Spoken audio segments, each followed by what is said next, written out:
요한복음 9장 1절에서 11절까지 보겠습니다. 예수께서 길을 가실 때 날 때부터 맹인된 사람을 보신지라. 제자들이 물어 이르되 라삐여, 이 사람이 맹인으로 난 것이 누구의 죄로 인함이니까? 자기이니까 그의 부모이니까?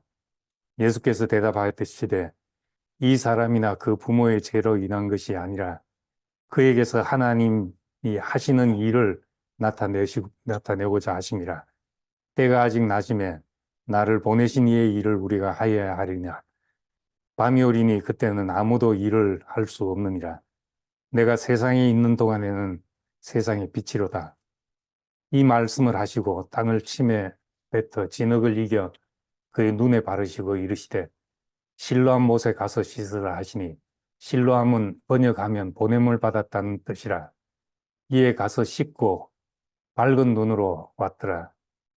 이웃 사람들이 전에 그가 거린인 것을 보았던 사람들이 이르되 이는 앉아서 구걸하던 자가 아니냐.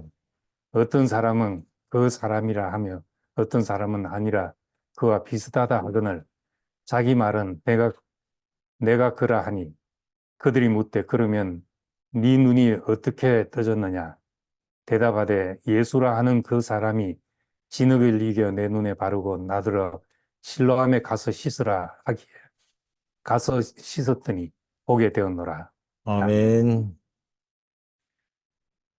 아멘.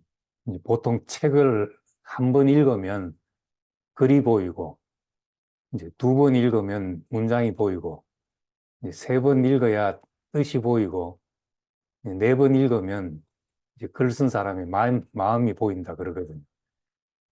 우리도 이제 요한복음을 사실 읽을 때마다 또 새로운 것들을 보게 됩니다. 그래서 요한이 이렇게 복음서를 쓴 그 마음, 그 의도, 이제 그게 알아져야, 요한복음은 우리에게 이 메시지를 전하기 위해서 이 글을 썼구나, 이런 걸 이해하게 됩니다. 요한도 예수님을 증거하면서 그 아버지 품속에 있던 독생하신 하나님이라고 했습니다. 아버지 품속에 있다가 나왔다. 속에 들어갔다 나온 사람처럼 그를 아시는 분이다. 이렇게 말씀을 했고, 이 요한복음의 저자도 자신이 예수의 품에 기대어 있던 자라고 그렇게 정리했습니다. 이건 이제 어떤 그림처럼 공간적으로 품에 기대어 있는 그걸 생각할 수도 있지만은, 예수를 아버지의 품 속에서 나왔다 한 것처럼 자기도 예수의 품 속에 들어갔다 나온 사람처럼 예수의 그 마음을 잃는 사람이 되어서 이거를 쓰고 있습니다. 그래서 겟세마네 동산에서 기도하신 예수님의 그 마지막 기도가 다른 복음서에서도 내용이 기록되어 있지만은 아주 간단하게 기록이 되어 있죠. 핵심만 기록이 되어 있습니다. 근데 요한복음은 마치 자기가 그 기도를 한 것처럼 들어서 어떻게 이렇게 옮겨 적겠나. 자기가 그런 마음으로 기도하는 사람이기 때문에 이렇게 쓰지 않았겠나 싶은 이제 그런 기도를 예수님의 기도로 적고 있습니다. 그게 요한복음 17장 말씀이죠. 그래서 요한복음은 이제 많은 상징들을 사용해서 예수를 말씀하고 있는데, 왜 이 얘기를 하고 있나 하는 걸 자세히 보면 요한의 마음, 우리에게 무슨 메시지를 전하기 위해서 이렇게 기록하고 있는가를 이제 우리도 볼 수 있게 될 것입니다. 8장에서 간음한 여인을 해방시키시고, 그리고 나는 세상의 빛이다. 빛 가운데 다니면 이제 다시는 실족지 않고 어둠에 다니지 않을 것이다 하는 말씀을 했습니다. 빛 가운데 다닌다는 말씀을 하시고, 이제 9장에서 소경을 고치시는 사건이 나옵니다. 이 소경을 앞에 두고 이 사람에게 해줄 수 있는 것이 사람들은 아무것도 없었습니다. 길거리에서 구걸하던 거린이라고 했으니까 그냥 동량을 해주고 먹을 걸 보태주고 하는 일밖에 이 사람을 위해서 해줄 수 있는 일이 없었기 때문에 제자들도 물어서 누구의 죄로 인합니까? 이렇게 물었습니다. 날 때부터 맹인이라 했는데 후천적으로 시각을 잃은 사람은 그래도 기억 속에 그 색감이나 형체에 대한 이미지가 있어서 무슨 말을 하면은 어떤 형체를 그래도 생각으로라도 그릴 수가 있습니다. 근데 날 때부터의 소경은 전혀 어떤 색깔이나 형체를 기억 속에 없기 때문에 원래의 형상을 그려낼 수가 없는 상태입니다. 이것은 마치 이제 사람이 기독교는 이제 사람을 전적으로 타락했다. 기독교적인 시각으로 보면은 우리 스스로는 에덴을 찾아서 돌아갈 수 없을 만큼 전적으로 타락했다. 이렇게 전제하고 시작을 합니다. 그렇기 때문에 우리에게 누군가 빛을 비춰주는 사람이 필요하고 이제 구원자가 필요하다고 말합니다. 날 때부터 소경된 자는 단지 이 한 사람의 이야기가 아니라 지금 모든 사람을 이 안에 포함시켜서 이야기를 전개하고 있다는 걸 봅니다. 그리고 누구의 죄로 인합니까? 그 부모의 죄입니까? 자기의 죄 때문입니까? 지금 이 사람을 어떻게 살게 할 것인가 하는 것에 답이 없기 때문에 겨우 할 수 있는 생각이 누구의 죄 때문입니까? 이렇게 물었던 겁니다. 근데 거기에 대해서 예수님 말씀은 누구의 죄 때문이라고 말할 수가 없고 그에게서 하나님이 하시는 일을 나타내고자 함이라 이렇게 말했습니다. 이 사람을 통해서 하나님이 하시고자 하는 일을 나타내기 위해서다. 근데 이 말을 이제 잘못 오해하면은 왜 소경이 되었는가? 하나님이 하시는 일을 나타내기 위해서 일부러 소경으로 태어나게 하신 것처럼 생각될 수도 있습니다. 근데 소경으로 태어난 거는 우리가 모르는 일이죠, 이거는. 이건 무엇 때문이다 말할 수 없고, 또 하나님이 하시는 일을 나타내기 위함이다 이렇게 말했지만은, 이제 이거는 소경된 원인을 말하는 것이 아니라, 지금 이 상태에서 할 수 있는 일이 그것이라는 말입니다. 그러니까, 지금 요즘으로 말하면 왜 소경이 되었나, 유전적인 문제가 있다든지, 임신을 했을 때 이제 뭘 잘못했다든지, 이런 원인을 찾겠지만은, 그 당시는 이제 누구의 죄냐 이렇게 찾았던 것이거든. 예수님이 이렇게 대답하신 것은 이거를 일반화시키고 보편화시켜서 소경들은 다 맹인들은 하나님이 하시는 일을 나타내기 위해서다. 잘못된 것은 다 하나님이 하신 일을 나타내기 위해서다. 이렇게 일반화해서 이야기할 수 있는 게 아니라는 겁니다. 단지 이미 주어졌고 이 일은 이미 주어졌는데 여기서 뭘 할 수 있냐? 우리가 여기서 할 수 있는 일은 하나님이 하시는 일을 나타내는 것밖에 없다. 이제 그런 말씀을 하셨습니다. 그래서 한 달란트, 두 달란트, 다섯 달란트 받은 사람 다 다르게 받았죠. 다 다르게 받았는데 요구하시는 것은 다 똑같습니다. 그것을 가지고 경영을 해서 오라 하는 것이죠. 있는 걸 가지고. 왜 한 달란트 받았냐, 다섯 달란트 받았냐 하는 것은 여기에 문제가 되지 않고 우리도 다 어떤 개인적인 차이가 다 있을 수 있습니다.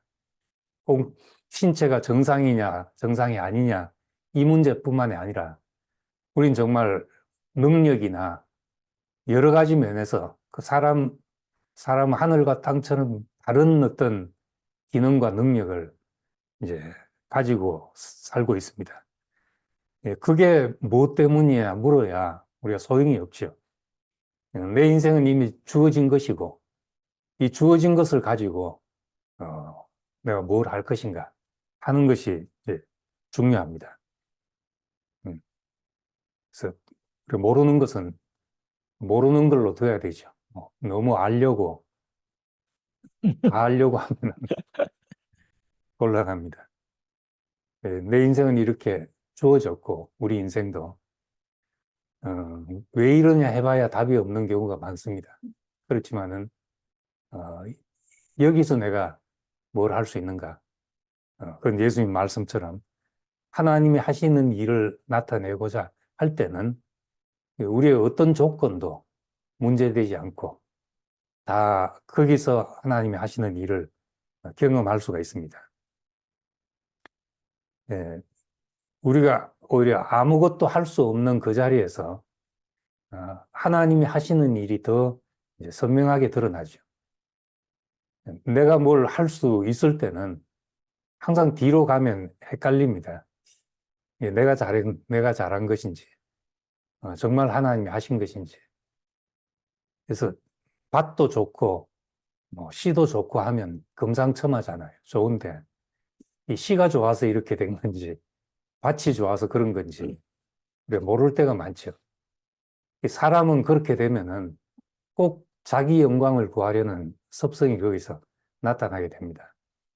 네, 그렇기 때문에 오히려 정말 하나님은 그 미련한 자를 택하사 지혜 있는 자들을 부끄럽게 하시고 또 약한 것들을 택하사 강한 것들을 부끄럽게 하시고 이것이 하나님의 선택의 원리고 그 안에서 보면은 우리의 어떤 약하고 미련했던 그것이 더 복이 될 때가 있습니다.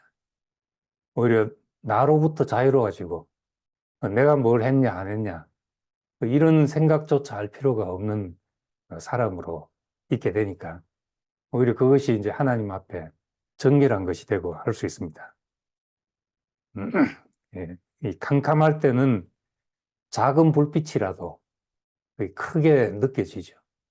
정말 가난할 때는, 정말 배고플 때는 정말 보리떡이라도 맛있게 먹듯이 우리에게 주신 은혜가 정말 감사가 되고 지극히 하나님 하신 일에 찬송이 됩니다. 그렇기 때문에 날 때부터 소경된 자, 이 사람에게는 무슨 일이든지 다 은혜로 주어지는 그런 축복이 있는 것이죠. 그러니까 항상 우리는 이제 지금부터 그 일을 통해서 뭐가 드러날 것인가 그렇게 생각할 수밖에 없습니다. 어떤 일이 지나갈 때도 이미 이제 그렇게 일이 된 것이고 뭐 왜 그랬냐 누가 잘못했냐 해봐야 아무 소용없는 것이거든. 거기서 하나님이 뭘 하실 것인가 생각하면은 그 정말 버리고 싶었던 일들까지도 이제 우리에게 복이 될 수 있습니다. 이 사람을 고치시는데 어, 특별한 방법으로 이 사람을 고쳤습니다. 그 소경을 눈뜨게 하는 기사가 다른 복음서에도 나오지만은 땅에 침을 뱉어서 진흙을 이겨 눈에 발랐다 그렇게 말합니다. 앞에서 8장 지난번에 말씀드릴 때 땅에 글을 쓰셨다. 이 가늠한 여자 당신은 뭐라고 하겠습니까? 하니까 땅에 글을 쓰시다가 죄 없는 자는 돌로 치라 하고 다시 또 엎드려서 땅에 글을 쓰셨다 했습니다. 무슨 글을 쓰신지 모르지요. 또 9장에서 왜 이렇게 하셨는지 그 이유가 나와 있지는 않습니다. 분명히 예수님이 이렇게 할 수 있는 능력이 있으신 분이면 뭐 죽은 나사로도 나사로야 나오라 하고 말씀해서 나올 수 있고 또 말씀만 하시옵소서 그러면 내 딸이 낫겠습니다. 이러는 백부장에게서 이만한 믿음을 보지 못했다. 네 믿음이 너를 구했다. 말씀만으로 됐는데 왜 이 사람에게는 이렇게 했겠냐 하는 거죠. 근데 요한복음 8장에서도 이야기했지만은 요한복음은 읽어보면 창세기를 떠올리는 책입니다.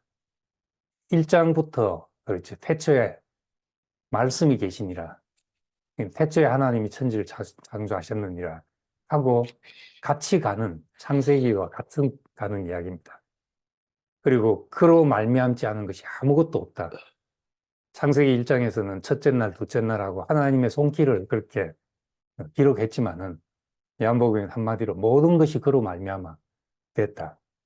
그럼 이제 더 구체적으로 어, 요한 자신이 내게 있는 모든 것이 그로 말미암지 않은 것이 없다는 고백입니다.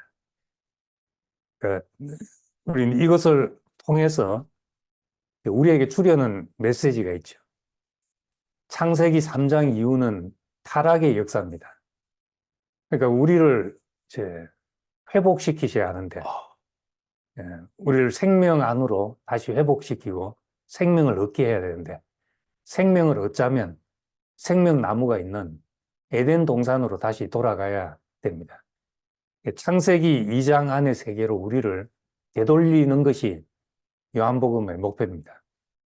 요한복음이 이제 창세기를 밑그림으로 놓고 우리에게 메시지를 전하고 있는 책이라고 한다면은 우리는 여기서 요한복음 2장에 그 상태로 우리를 돌아가게 하시는구나. 그래서 그 첫 자리 흙으로 사람을 지으시고 그 코에 생기를 불어넣으셨다.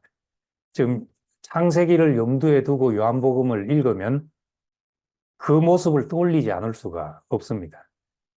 그러니까 우리가 어디서 눈이 떠지는가? 참으로 영적으로 눈이 떠져서 하나님이 하시는 일을 보게 하는 그것은 그 자리로 돌아가야 되는 거죠. 하나님이 흙으로 지으셨다. 당신의 생기가 들어와서 되었다. 나는 흙입니다 하는 그 자리가 우리 눈을 뜨게 하는 자리입니다. 그게 하나님의 은혜가 입혀지고 생기가 들어오면, 그러면 거기서 우리 눈이 떠지고 하나님 하시는 일이 보여지고 주님 자신이 우리에게 양식이 되고 주님과 동행하는 그 일이 시작이 됩니다. 생명나무를 먹을 수 있는 그 자리로 우리를 되돌리고 있다는 걸 봅니다. 흙의 침을 이기시고 바르다 했는데, 바르다는 말이 이 영어로 보면 anoint 했습니다. 기름을 붓는다. 히브리 헬라 말로는 에피크리오해서, 에피는 위에서 하는 말이고 크리오는 크라이스트가 기름 붓다는 뜻이잖아요. 기름 부음 받은 자라는 뜻입니다. 그러니까 기름 붓다는 뜻이니까 위에서 기름 부었다는 뜻입니다. 흙의 침을 이겨서 진흙을 이기시고 그것을 눈에 바르셨다는 것을 그 기름 붓는다는 단어를 써서 이 이야기를 하고 있습니다. 우리에게 기름 부음, 하나님의 위임에 눈이 떠지는 거죠. 인생이 참 우리가 눈을 떴다 하는 것은 내 존재 이유가 뭔지, 하나님 앞에서 내가 누구인지 이것을 보는 자리로 눈을 뜬 것입니다. 사람에게 주신 위임, 우리의 형상을 따라 우리의 모양대로 사람을 만들자. 이 말 속에 주님의 생명과 그분 자신의 모든 것이 우리에게 위임돼서 우리를 통해서 하나님이 나타나시고자 하는 것이구나. 이 위임을 받는 것보다 더 고귀한 위임이 없죠. 사람은 참 어쩔 수 없이 뭐 일이 있어야 존재감을 갖거든요. 우리 방 안에 가만히 앉아 있는데, 그래, 너 귀하다, 너 귀하다 해도 처음엔 듣기 기분 좋지만은 왜 내가 귀한지를 잘 모르게 돼요. 그래서 이 교회 모임에서는 모여서 참 제가 이런 모임을 시작할 때 여러 가지 고민됐던 것도 그런 것이고, 모이면 일이 생기고 일을 하면 누가 일하냐 하는 문제가 또 생기고 이런 문제가 생길 텐데, 그래서 참 일이 없는 것이 제일 낫다. 모임 자체가 없는 게 제일 낫다 생각을 하다가 모임이 없으면 또 그렇고, 그래서 길은 우리가 성숙해지는 길밖에 없구나. 예. 정말 참 일, 하나님이 우리 존재에 두신 그 위임, 내 인생을 통해서 하나님이 하신 일이 드러나고 하나님의 마음이 나타나는 이 일이 정말 고귀한 일로 우리가 여겨질 때 다른 진짜 우리가 모이기 위해서 하는 일, 이 일을 누가 하냐, 이런 문제로부터 우리가 자유롭게 되는 겁니다. 그래서 이 기름 부음, 다른 일로 기름 붓는 것이 아니라 창세기 2장으로 돌아가서 그 인간 존재에 대해 두신 그 위임을 우리가 알 때 모든 일로부터 자유로워지고 내가 사람들 속에서 뭐 감투를 쓰나 안 쓰나 일을 맡으나 안 맡으나 전혀 상관없이 그냥 하나님이 내 인생을 통해서 당신이 하시는 일이 나타나고 당신의 성품과 그의 생명이 나타나는 이 일을 위해서 나를 지으셨구나.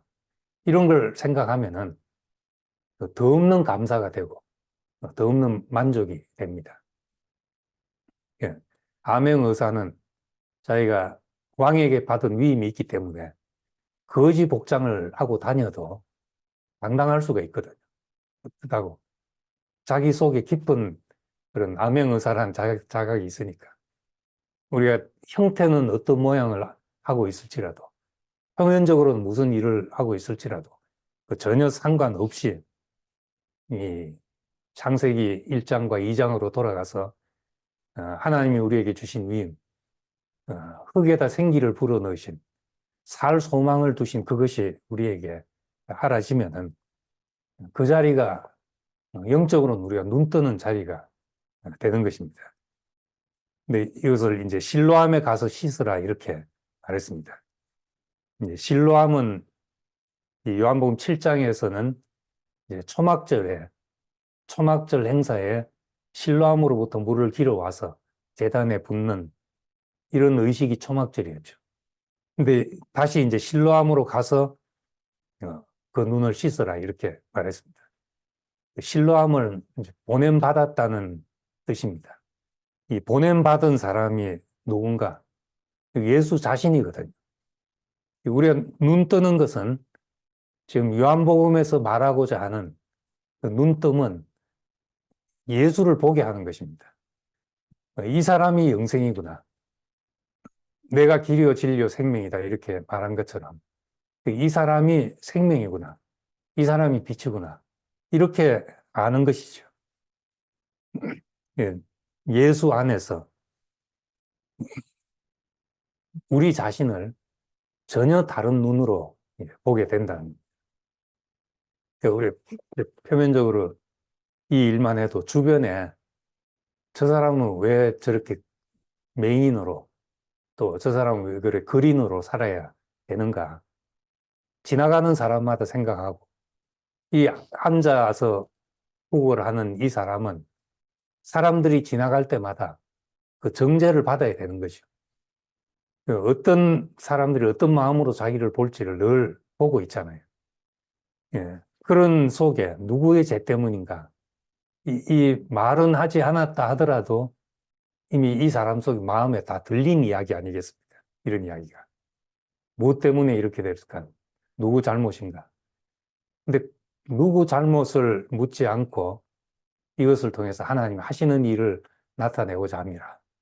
이런 말이 이 맹인에게 들렸다면은 눈이 떠지고 안 떠지고를 떠나서 이것만으로도 이 사람의 살 이유가 되고 살 힘이 되는 겁니다.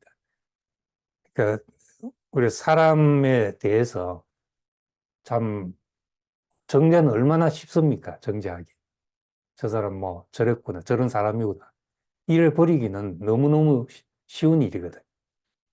근데 뭐가 없는가 하면은 살 힘을 주는 것이 없는 것이 문제죠. 율법이 다 옳지만은 우리를 그렇게 살게 할 힘이 없었다는 것이 구약의 문제였거든. 다 맞는 말인데.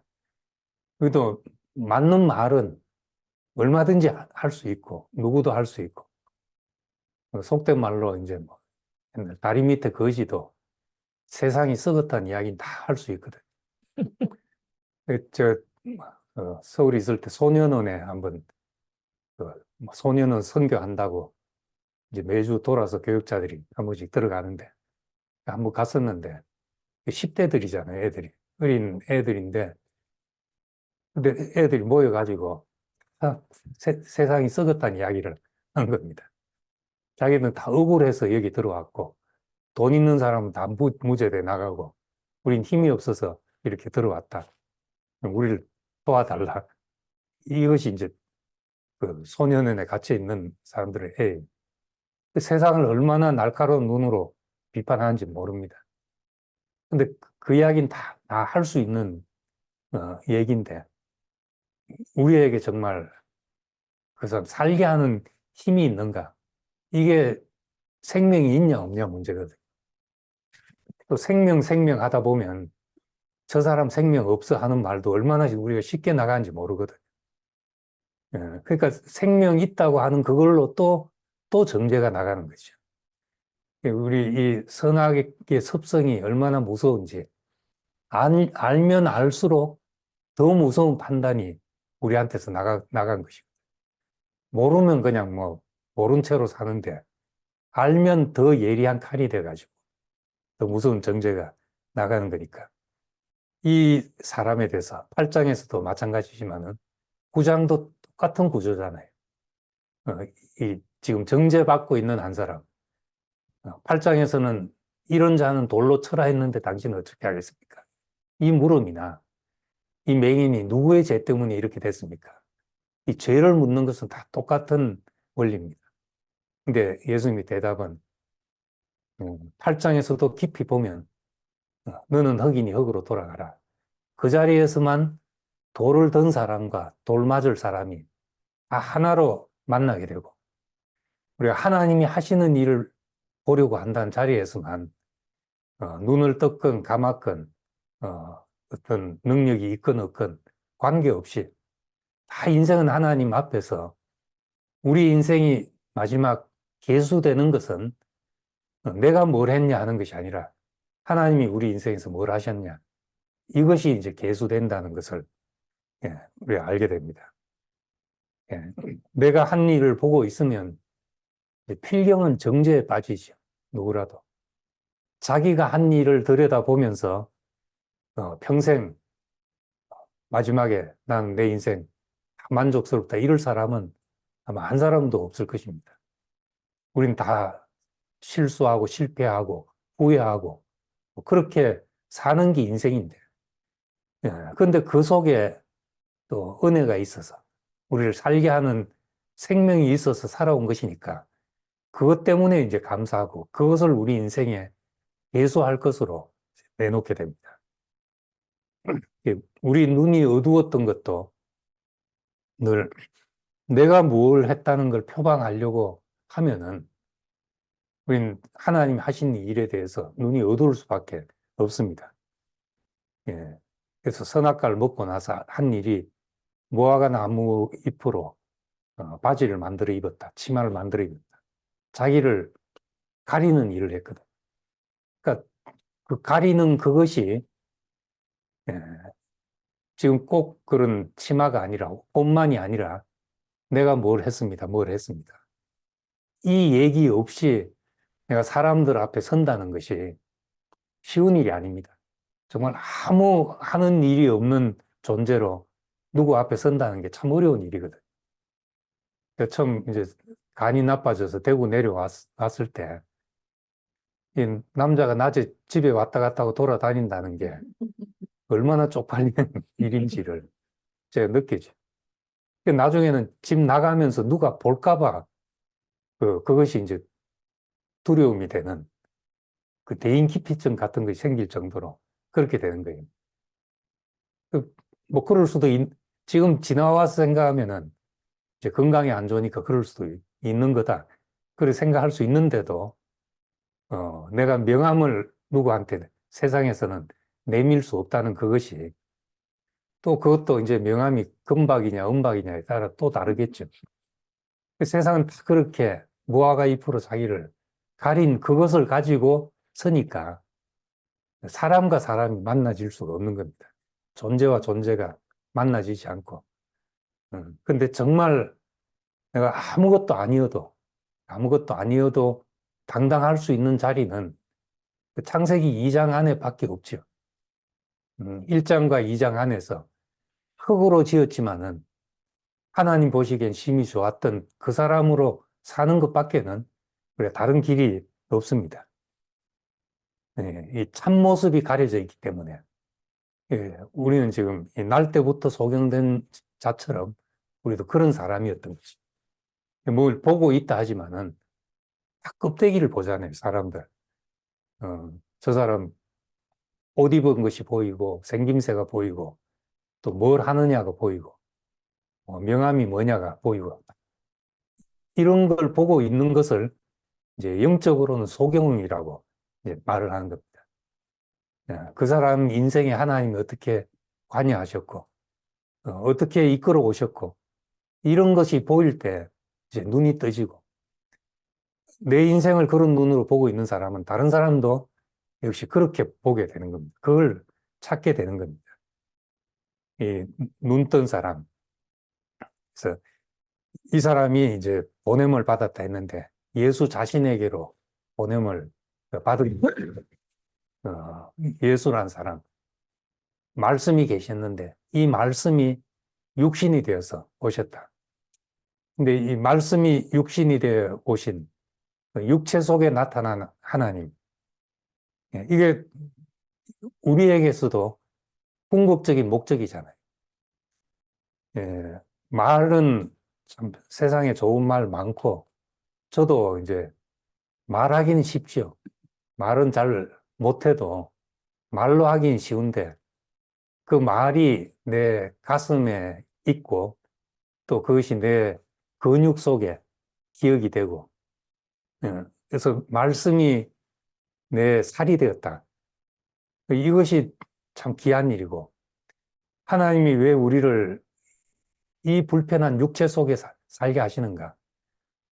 이 육신을 생각할 때마다 정말 한번 다시 하나님 하신 게 진짜 이게 잘하신 건지 못하신 건지 생각해 보게 되거든요. 이 생태계 안에 매일 어떤 생물은 포식을 하고 어떤 생물에게는 피눈물 나는 일이 일어나고 이런 것이 같이 일어나는 것이죠. 우리도 육체를 가지고 있기 때문에 남의 살을 먹어야 살거든요. 그러니까 누군가는 또 피를 흘려야지 우리가 살 수 있는 이 생태계 구조 속에 살고 있습니다. 그것만 보면, 이 껍데기 육신만 보면은 정말 이 육체를 만드신 하나님, 이것이 예수의 아버지인가 하는 생각을 하게 됩니다. 그런데 이 육체의 용도, 정말 우리가 하나님 말씀 안에서만 발견하는 한 가지 용도가 하나님의 나타나심이 된다. 예, 그분의 영광이 나타나시기 위해서 우리의 손발이 필요하고 우리의 입과 눈이 다 필요하다. 우리가 그렇게 생각할 때 참 뭘 해서라도 고기를 먹고 힘을 내서라도 이 하나님의 영광을 나타내는 이 일이 너무나 소중한 직임이구나 하는 걸 알게 됩니다.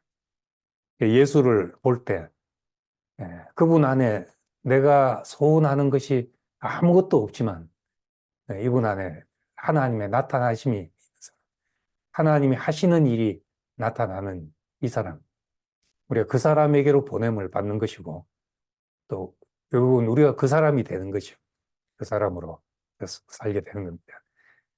소경이 눈 뜬 것, 단지 놀라운 일을 하셨다. 그것이 아니라 이제 우리가 소경이었구나. 그럼 우리는 어디로 돌아가야 되는가? 흙에 침을 뱉어서 진흙을 이겨서 눈에 바르듯이 흙으로 사람을 지으시고 생기를 부르는 그 자리로 돌아가서 하나님이 우리에게 주신 생기가 아니면 난 여전히 소경이고 아무 의미 없는 존재라는 것을 자각하는 겁니다. 하나님의 형상으로 지어진 이 자리를 감사하게 되고 이 존재적인 감사가 있을 때 그 다른 무엇에도 우리가 자유롭게 되고 모든 것에 감사하게 되죠. 우리 뭐 식사할 때, 뭐 커피 마실 때, 우리 기도를 잘 안 하는데, 뭐 그렇다고 기도 안 하는 게 잘하는 거란 말은 아니고, 하고 싶은 사람 해야 되고, 하는 거지만은, 예, 우리가 그거 감사하다고 참 감사가 되냐? 밥 먹을 때 감사합니다 하고 기도하는데, 다른 불만 한 보따리 가지고 앉아서, 그게 무슨 감사가 되겠냐? 근데, 나를 지으신 것을 감사합니다. 사람이라는 사실 자체가 내가 감사합니다. 인생으로 지어진 것을 내 인생의 최고의 축복으로 알게 됐습니다. 우리가 이렇게 고백할 때, 모든 것에 대해 감사하죠. 커피를 마시면서 주님 감사합니다 하고 눈 감지 않더라도 존재가 감사하면 내 인생에 주어진 모든 것이 다 이제 감사하게 되는 것이니까. 그런 사람을 우리 눈이 열렸다고 말하게 됩니다. 그래서 참, 볼 것을 보는 사람이 되어서 내 인생에 두신 그 위임, 그것이 내게 가장 큰 보화로 알아질 때 다른 것을 발밑에 두게 되고 다른 것에서 자유하게 되고 이제 눈뜬 사람으로 실족지 않게 살 줄 믿습니다. 기도하겠습니다. 은혜로우신 아버지 하나님, 참 우리도 날 때부터 소경이었습니다. 그 눈으로 돌아가려고 해도 우리 스스로는 찾아갈 수 없는 그런 전혀 모든 감각을 잃은 사람이었습니다. 그렇지만 우리가 첫 자리로 되돌리시고 흙으로 사람을 지으신 그 자리에서 우리가 만들어 입었던 모든 것을 벗고 내려놔서 벌거벗은 존재로서 하나님이 주신 위임을 다시 생각하게 하심을 감사드립니다. 너는 흙이니 흙으로 돌아갈지라. 아무것도 아닌 이 자리에서 우리의 지나간 모든 것을 벗어버리고 이제 하나님이 하신 일만을 기대하고 기다리는 사람으로 살게 되기를 원합니다. 우리 대전교회 이렇게 한 달에 한 번씩 모이고 또 이곳에서 매주 모임을 가질 때마다 교제 안에 주님께서 함께 하셔서 우리가 눈을 뜨게 하시고 생명이 우리 속에서 살아나서 살 이유가 있고 누구든지 이 자리에서 생명수의 샘을 마실 수 있도록 그런 곳이 되기를 원합니다. 예수님 이름으로 기도드립니다. 아멘.